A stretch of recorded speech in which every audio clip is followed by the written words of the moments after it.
ನಮಸ್ಕಾರ ಎಲ್ರಿಗೂ, ನಾನು ಶ್ರೀ. ಮಕ್ಕಳಿಗೆ ಸ್ಕೂಲ್ ಸ್ಟಾರ್ಟ್ ಆಗಿದೆ, ಮತ್ತೆ ಲಂಚ್ ಬಾಕ್ಸ್ ಏನ್ ಮಾಡಬೇಕು ಅನ್ನೋ ತಲೆ ಬಿಸಿಲು ಸ್ಟಾರ್ಟ್ ಆಗಿದೆ.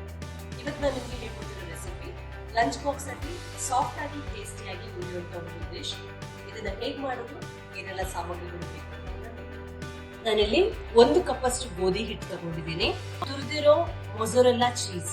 ಇದು ನಿಮಗೆ ಯಾವುದೇ ಆನ್ಲೈನ್ ವೆಬ್ಸೈಟ್ ಅಲ್ಲಿ ಸಿಗುತ್ತೆ ಅಥವಾ ನಂದಿನಿ ಬೂತ್ಗಳಲ್ಲಿ ಸಿಗುತ್ತೆ ಅಥವಾ ಸೂಪರ್ ಮಾರ್ಕೆಟ್ಗಳಲ್ಲಿ ಸಿಗುತ್ತೆ. ಮೊಜರೆಲ್ಲಾ ಚೀಸ್ 150 ಗ್ರಾಮ್.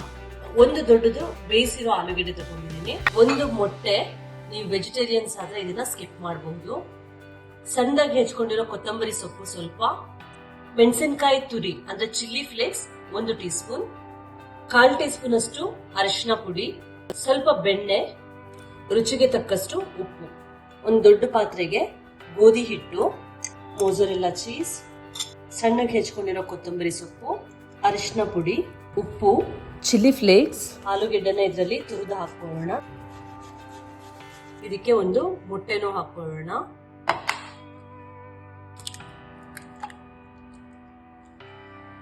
ಇದನ್ನ ನಾದ್ಕೊಳ್ಳೋಣ.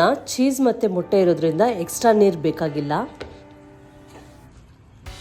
ಸ್ವಲ್ಪ ಮಾಯಿಶ್ಚರ್ ಜಾಸ್ತಿ ಇರೋದ್ರಿಂದ ಹಿಟ್ಟು ಡ್ರೈ ಹಿಟ್ಟು ಸ್ವಲ್ಪ ಜಾಸ್ತಿ ಬೇಕಾಗುತ್ತೆ. ಲಟ್ಟಿಸ್ಕೊಳ್ಳೋ ಮೊದಲು ಚೆನ್ನಾಗಿ ಹಿಟ್ಟಲ್ಲಿ ಈ ತರ ಅದನ್ನ ಹೊರಲಾಡಿಸ್ಕೊಳ್ಳಿ. ಒಂದ್ಸಲ ಈ ತರ ರೆಡಿ ಆಯ್ತು ನೋಡಿ, ಕೈ ಗಂಟ್ತಾ ಇದೆ ಅಲ್ವಾ? ಈಗ ಇದನ್ನ ತುಂಬಾ ಲೈಟ್ ಆಗಿ ಒತ್ತೋದಿಕ್ಕೆ ಹೋಗ್ಬಿಡಿ. ಜಾಸ್ತಿ ಒತ್ತಿದ್ರೆ ಇದಕ್ಕೆ ಅಂಟ್ಕೊಂಡ್ಬಿಡುತ್ತೆ. ಲೈಟ್ ಆಗಿ ಲಟ್ಟಿಸ್ಕೊಳ್ಳಿ. ಸುಮ್ಮನೆ ಮುಟ್ಟಿದ್ರು ಸ್ಪ್ರೆಡ್ ಆಗ್ತಾ ಇದೆ ನೋಡಿ.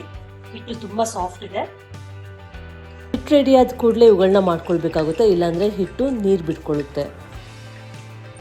ಬಿಸಿ ಕಾವಲಿ ಮೇಲೆ ಹಾಕಿ 2 ಸೈಡ್ ಫ್ರೈ ಮಾಡ್ಕೊಳ್ಳೋಣ. ಬೆಣ್ಣೆ ಹಚ್ಚಿ ಬಿಸಿ ಬಿಸಿಯಾಗಿ ಸರ್ವ್ ಮಾಡೋಣ. ಕೆಲವೇ ನಿಮಿಷಗಳಲ್ಲಿ ಟೇಸ್ಟಿ ಸಿಂಪಲ್ ಪೊಟೆಟೊ ಚೀಲ ರೆಡಿ ಆಗಿದೆ. ಮನೇಲಿ ಒಂದ್ಸಲ ಟ್ರೈ ಮಾಡಿ ನೋಡಿ. ನಿಮಗೆ ಇಷ್ಟ ಆದರೆ ನನಗೆ ಕಮೆಂಟ್ ಸೆಕ್ಷನ್ ತಿಳಿಸಿ. ಇನ್ನೊಂದ್ಸಲ ಭೇಟಿಯಾಗೋಣ ಹೊಸ ರೆಸಿಪಿ ಜೊತೆ.